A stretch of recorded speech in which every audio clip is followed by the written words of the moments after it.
Bonjour les jeunes, dans la continuité de ce que vous a fait Jérémy sur les positions clés, j'aimerais détailler les deux premières que sont la posture et le takeaway. Alors la posture, on va d'abord regarder de profil.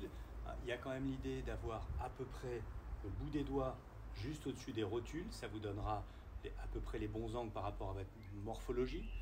Les bras doivent pendre avec un espace à peu près d'une main, c'est-à-dire que on peut s'aider d'un poids pour laisser pendre les bras, et on a remarqué que tous les bons joueurs ont soit le bras à la verticale ou 10 degrés. Vous voyez, c'est à peu près dans ce petit range, pas là, et pas les bras en dedans.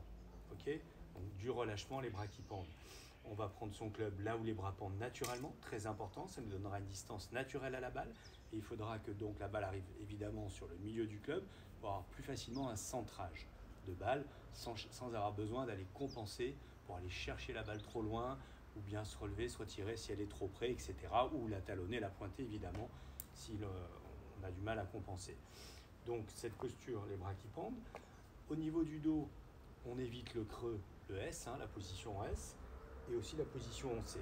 J'ai un petit peu une position en C d'habitude, parce que j'ai pas le dos super plat. Voilà, je me tiens pas très bien. Okay, mais sinon, l'idée est quand même d'avoir un dos très plat.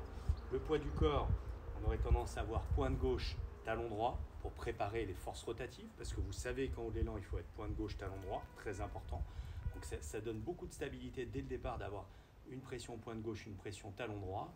Et au niveau du centrage, ça va dépendre. Si vous êtes un front post, vous pourrez être dès le départ un peu plus à gauche, puis bien sûr sur des coups de fer. Et si vous êtes un rear post ou un center post, vous serez très centré. Un rear post, vous serez centré, puis vous viendrez un petit peu à droite.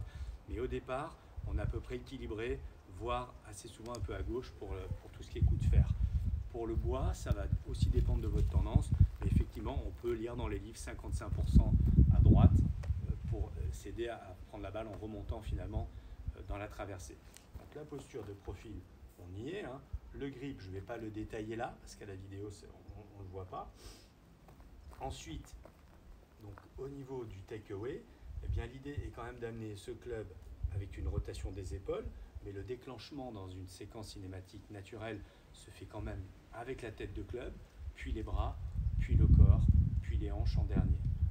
Même si c'est imperceptible, même si on a l'impression de faire un takeaway en une pièce, c'est assez naturel que ce soit quand même les mains qui déclenchent pour amener ce manche de club parallèle à la ligne de jeu et une face qui regarde plutôt le sol. Parce qu'attention, une face square, elle est square par rapport au plan. Donc on croit souvent que c'est une face fermée. Ça, c'est une face ouverte. Attention, trop fermée, évidemment, non. Donc il y a quand même cette idée d'amener la tête de club, la face de club qui regarde un peu le sol. Souvent, je dis une face de club qui continue à regarder la balle. Voilà pour ce takeaway. L'épaule gauche, c'est baissé vers la pointe gauche. Le genou gauche, épaule gauche se baisse vers la pointe gauche pour venir faire une pression sur cette pointe gauche. Et la rotation s'amorce déjà en venant appuyer sur le talon droit. Voilà. Un takeaway où on viendrait trop sur les pointes n'est pas bon, bien entendu. Un takeaway où le poids bougerait trop, viendrait sur les talons, va arrondir le club, etc. Ok ?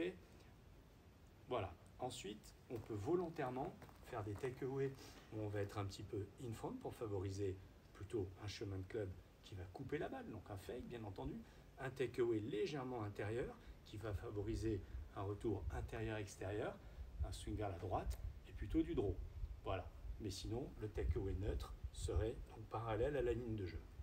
Et pour être plus complet, il y a quelque chose dont on oublie souvent de parler, c'est l'attitude musculaire devant la balle. Eh bien, là, je vais vous montrer plutôt de face. On a parlé des points de pression sous les pieds. Et là, l'idée, c'est quand même que le bas du corps est engagé. Pour cela, il faut plutôt avoir l'impression de faire une rotation externe, comme ça avec les pieds, ce qui engage les fessiers moyens, qui sont quand même des gros stabilisateurs de notre posture et du swing. Et on sent un petit peu de tension, on va dire. En tous les cas, on engage les jambes. Forcément, les abdos sont censés être gainés. Souvent, chez les jeunes, il faut penser même à coller un peu le nombril pour protéger le dos. C'est pas plus mal.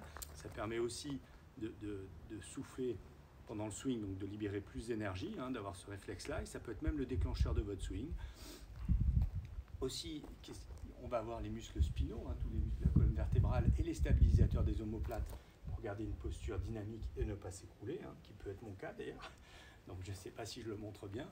Et ensuite, tout ce qui est épaules, bras sont censés être très relâchés.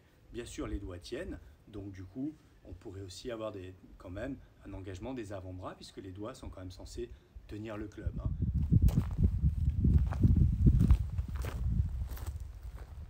Donc, pour finir, on a la bonne posture. Je vais peut-être pas préciser le coup droit légèrement fléchi, les épaules parallèles aux hanches, parallèles aux pieds et à la ligne de jeu. On peut avoir envie d'ouvrir un peu le stance sur des fers, le fermer un petit peu sur des bois, mais là c'est pas le sujet.